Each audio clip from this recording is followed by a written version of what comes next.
Take your pick. Week 15 quarterback matchups. Shannon, take it away. We do have some intriguing matchups, so I want you, simple enough, take your pick. Looking at the quarterback position, Key, we're going to start with you. Brock Purdy or Geno Smith Thursday night. Take your pick. Who you got? I'm going to go with Brock Purdy in this one. Geno struggled here the last couple of weeks. Not that he's going back to Geno Smith from the New York Jet days. It's just they've struggled. Seattle has lost a few games here of late. And Brock Purdy just seems like he's pretty to go. That's all. Did I do that right? Or should I say Purdy to go? I don't know. Whatever. I tried something. I mean, I like Brock. If we're talking about quarterback matchups, I might go Geno here. Geno, even when he struggled, hadn't been that bad, really. He's having a very good okay. season. I don't know. It just feels to me like San Francisco might win the game, but I don't know that Purdy wins the quarterback matchup. All right, the next matchup, and take your pick, Week 15 quarterback matchups. Key, Tua or Josh Allen? Who you got? Do I have to really do this? Tua or Josh Allen in the cold? Who you got, Key? Because I really don't feel like having people claim that I'm a Tua hater, and I don't want Tyreek texting and tweeting and Facebooking and all the other stuff that people do. But I'm taking Josh Allen in this situation, man. I got to be a damn fool not to. How you going to look at Josh Allen at home and the things that he's been able to do at home, zipping the football?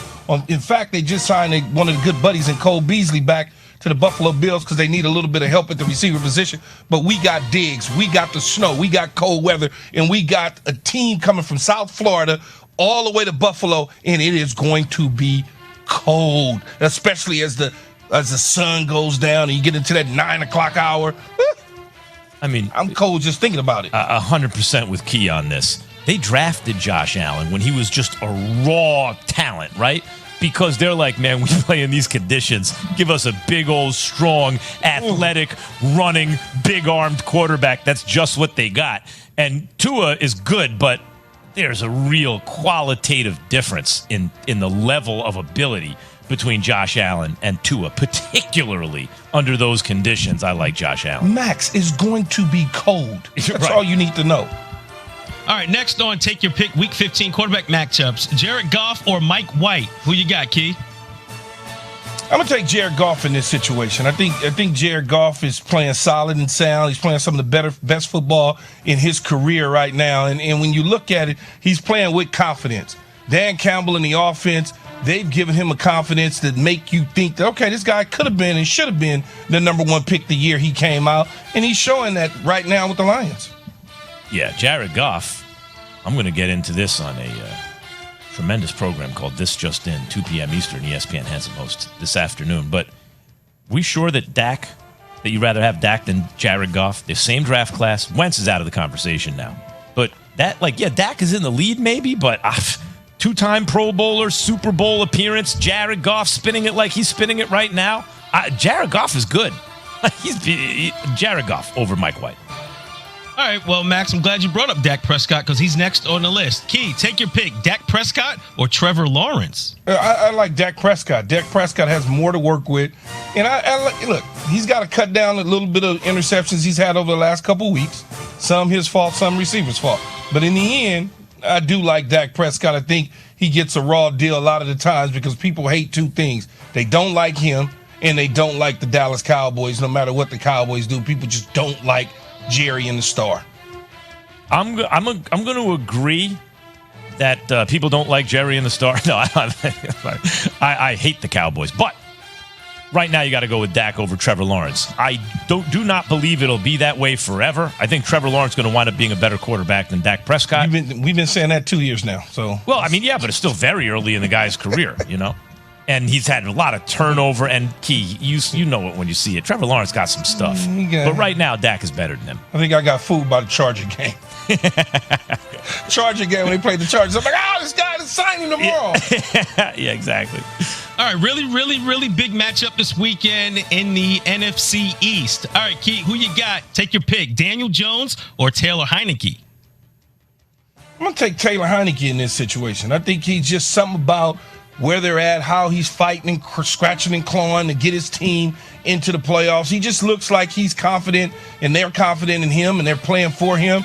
Daniel Jones, on the other hand, they've been banged up, the Giants. They're not as red hot as they were at the beginning of the season when we figured, okay, they're going to be a walk-in, shoe-in for the playoffs in this situation. They've cooled off since then, I'm taking Heineke's and the Commanders in this situation. Yeah, by the way, I don't just hate the Cowboys. I hate the Eagles and the Commanders too, as a Giants fan.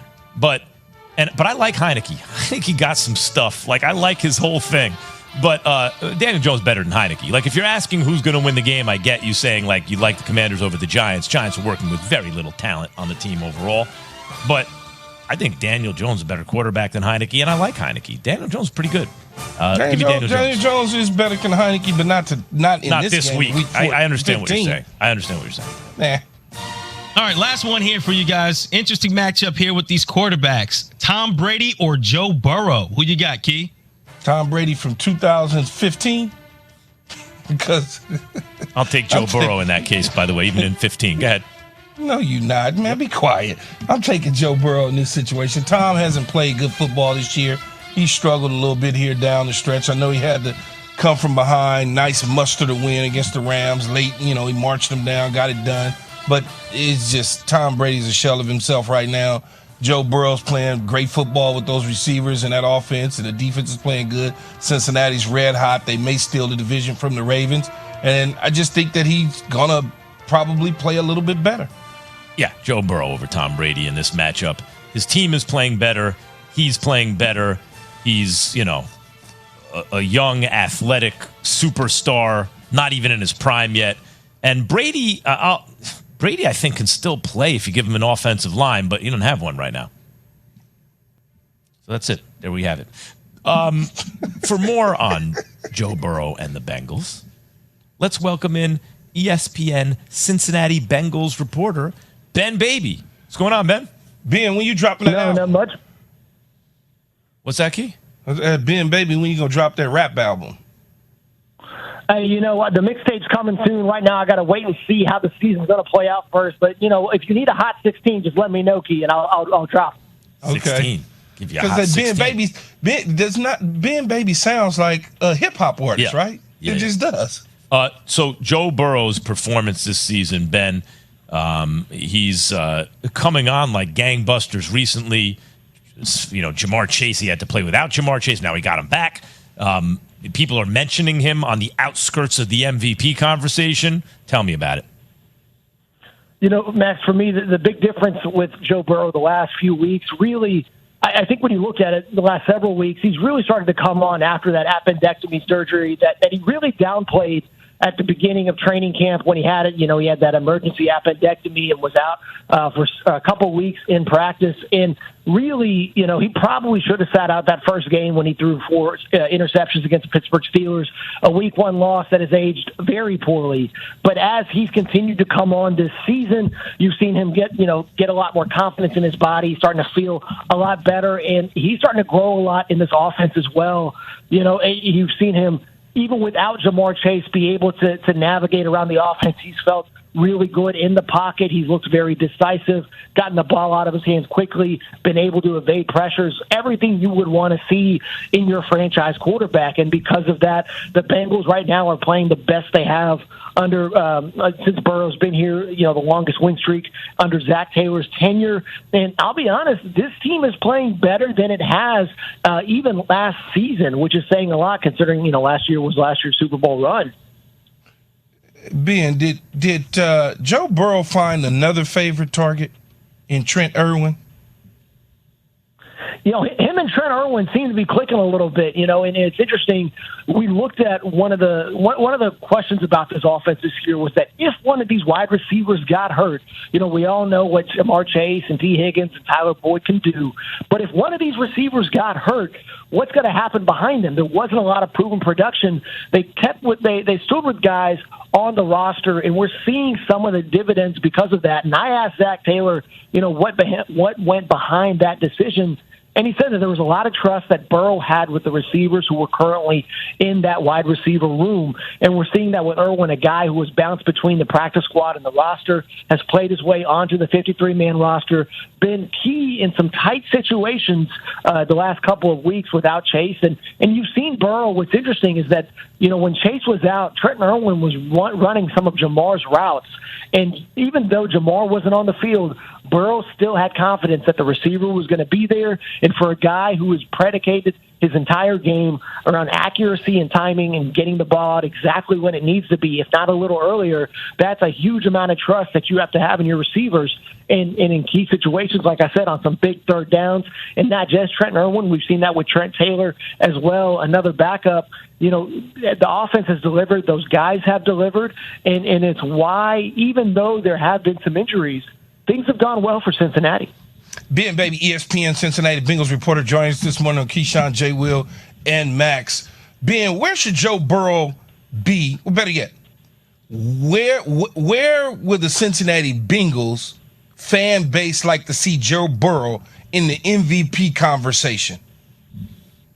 Man, if you want me to walk downtown and shout it out, I'm going to get about one answer, and that's going to be number one. However, when you look at it, I do think that Jalen Hurts right now, when you look at the body of work, what he's been able to do this year, it's hard to argue against him, and it's easy to see why he's easily the betting favorite from our friends over at Caesar Sportsbook. But, Burrow has played himself into the MVP conversation, and we'll see what happens. I mean, theoretically, Joe Burrow could end the year with a win over Patrick Mahomes. He did get a win over Tua, albeit it was that game where Tua suffered the concussion that was very controversial. And the Bengals will have, games against Tom Brady, like we have this weekend coming up, and then a game against Josh Allen again on Monday Night Football. And potentially, if Lamar Jackson comes back for Week 18, that game could decide the division. So he could have a lot of high-profile matchups against a lot of notable opposing quarterbacks. And that, if the Eagles falter, we'll see what happens.